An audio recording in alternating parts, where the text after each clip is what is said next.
Hi, boys and girls. Welcome back to Read Aloud. Today I'm reading Chapter 5, Leaving Grey House. For the next 2 days, Lungwort worked on the speech he intended to make to Mr. Oakhax. He did this in his study, which was an old boot that Farmer Lamott had left behind the front hall steps. After lining the boot with potato sacking, Lungwort had chewed out a couple of windows, then used a plaid necktie to curtain the entryway. Now and again he emerged, papers in hand, seeking out older members of the family.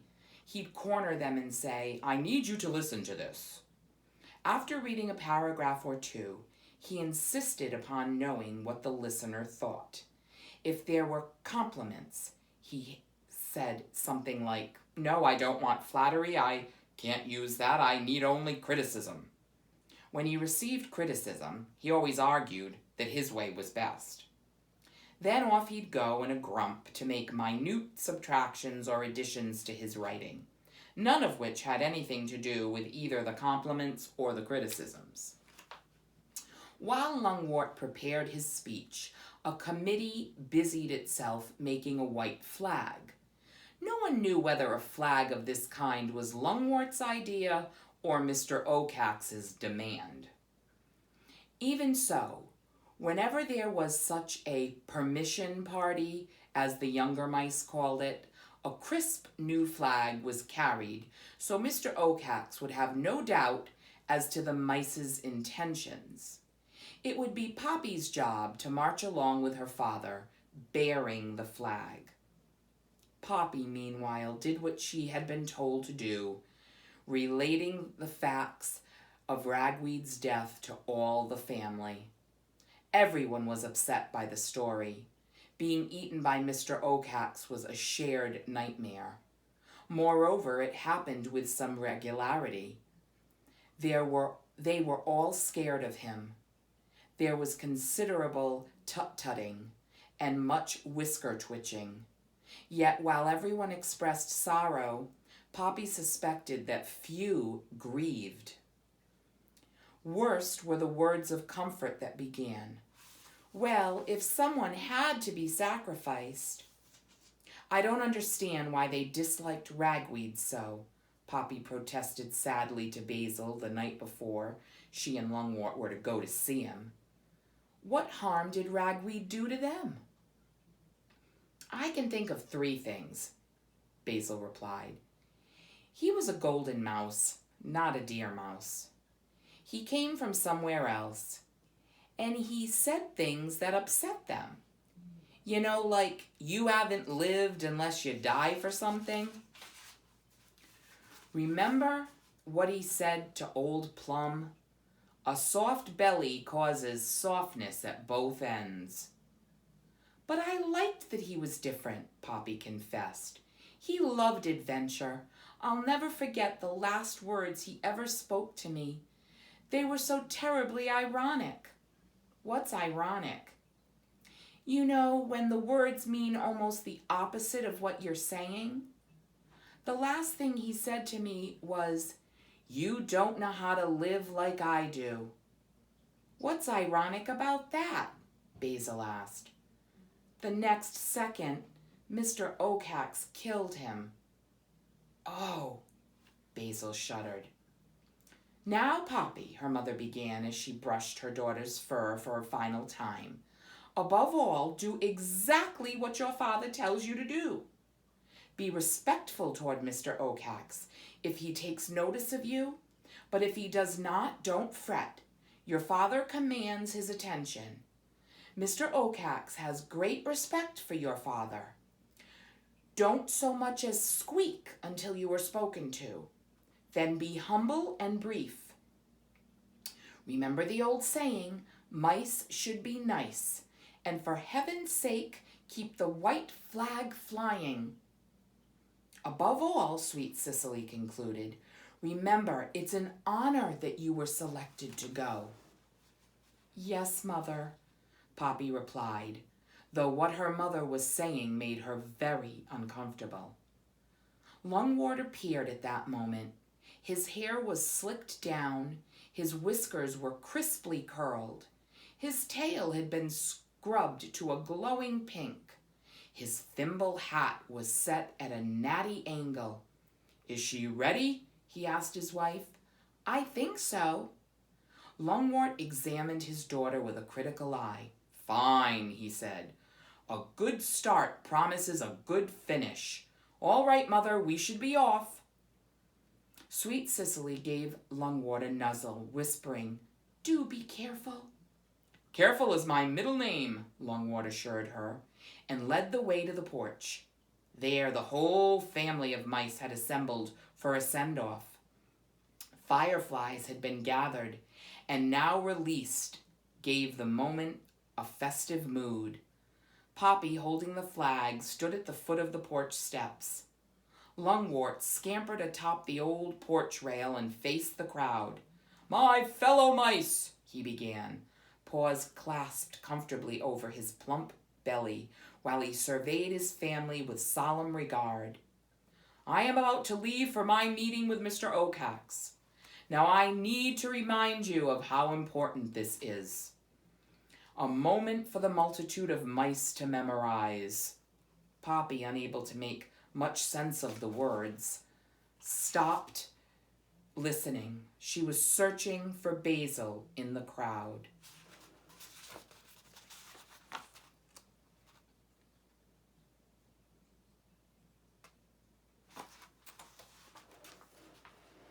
"Be certain," Longwort continued, "that I will go forward with your best interests at heart. I have prepared a fine speech that will, I'm sure, convince him of our needs." He held up a scroll of paper, wrapped carefully in leaves to protect it. "I look forward to returning with Mr. Oacax's kind permission, so at least half of us can move on to a new home. That will be a great day for us all." At this point, he looked down at Poppy. "Poppy," he cried, "raise up the flag." "What?" "The flag, Poppy, the flag." "Oh." Poppy lifted the white banner high. Looking at it, all she could think of was a flag of surrender. As Longwort took his place before her, one of the crowd called out, "Hip, hip, hooray!" cried the others. "Hip, hip, hooray!" "Forward!" Longwort cried. He gave a smart nod to Poppy, and they began to march off. The crowd continued to cheer. Poppy had to admit it was grand. When she caught sight of Basil waving frantically to catch her eye, she even felt proud. Within moments, however, everything changed. Grey House, with its cheerful lights and well-wishers, vanished behind them. The moon had all but disappeared behind clouds that promised rain. No stars were visible. The air felt as heavy as wet wool. In the darkness, Poppy had no idea of which direction they were to go. "We'll be taking the tar road," Longwort informed her. "Fewer obstructions, more visibility." "Do we have a meeting place?" she asked. "The very tip of Dinwood Forest," her father said. "Just on the far side of the bridge over Glitter Creek, Mr. Oacax's watching tree.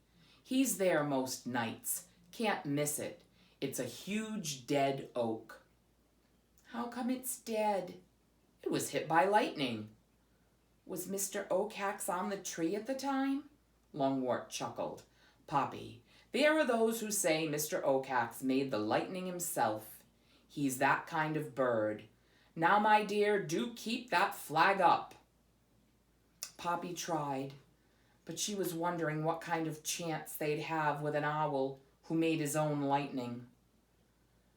Marching down the middle of the road made her nervous. Surely Mr. Oacax would see them. Would he recognize her? If he did, would he attack? What should she do then? Run? Where? Ashamed to have such worries, Poppy decided it would be better to hide them, so she said nothing. Still, it was hard to keep the heavy flag high. "Up!" Longwort kept calling. He was now walking behind her. They had been marching for some time, during which they had exchanged only a few words when the night silence was suddenly shattered by a "Hoo! Hoo!" Startled, Poppy stopped short. In the confusion, Lungwort banged into her. He lost his thimble cap and his speech. She dropped the flag. "Pick the flag up!" her father cried, searching and finding both thimble and speech in the darkness. "Lose the flag and we're done for." "Do you think he's seen us?" "Why else do you think he called?" Lungwort snapped. The hair along Poppy's spine stood straight up. It wasn't the owl's call that frightened her as much as the fear she heard suddenly in her father's voice. Never had she heard that before. She peered around at him. He didn't appear scared. Poppy sighed. She decided she must have imagined it, seeing in him what she was feeling. The call came again. "Hoo! Hoo!" Poppy, her heart pounding, asked, "How much farther to go?" "Quite a ways," Lungwort whispered.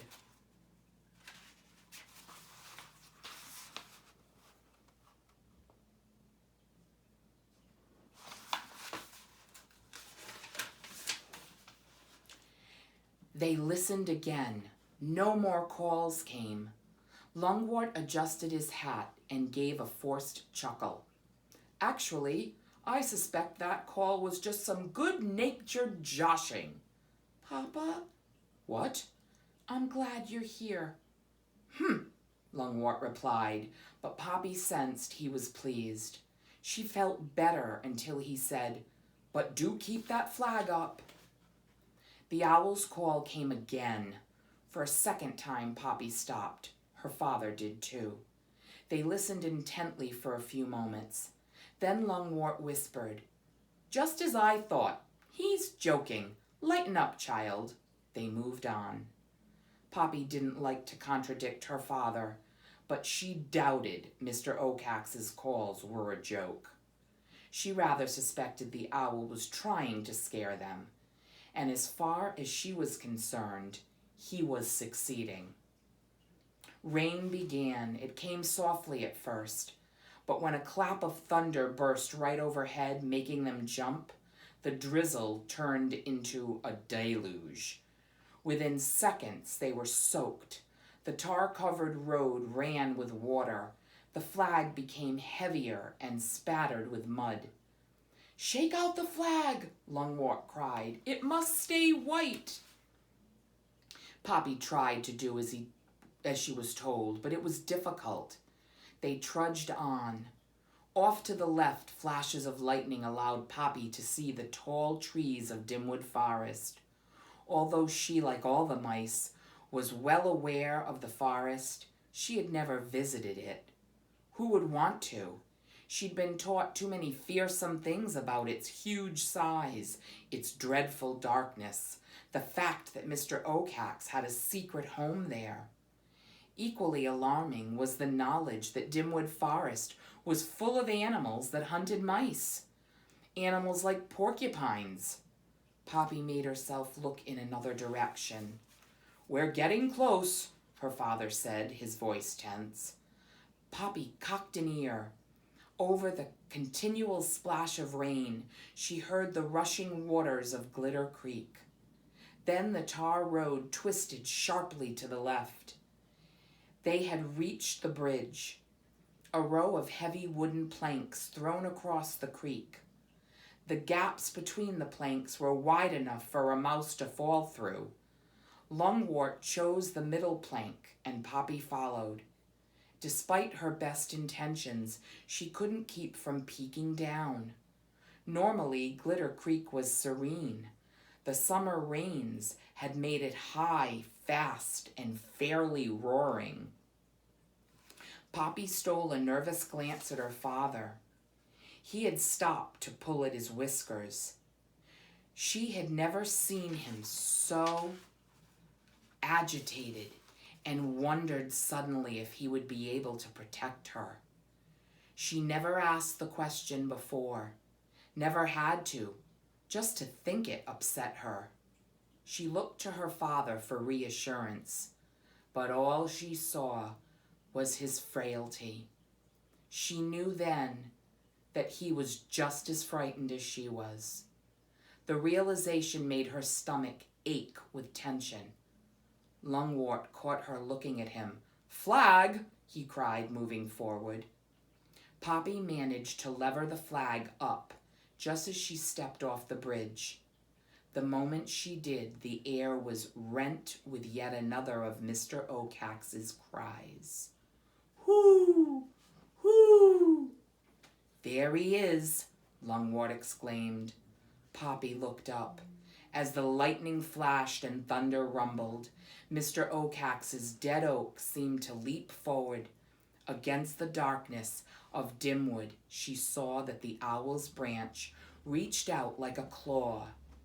As for Mr. Oaxax, his head feathers were erect, making him look like a devil. "Don't give way," Poppy said fiercely to herself, even as she trembled.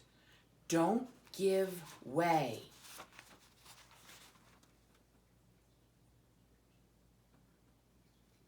And that's the end of the chapter.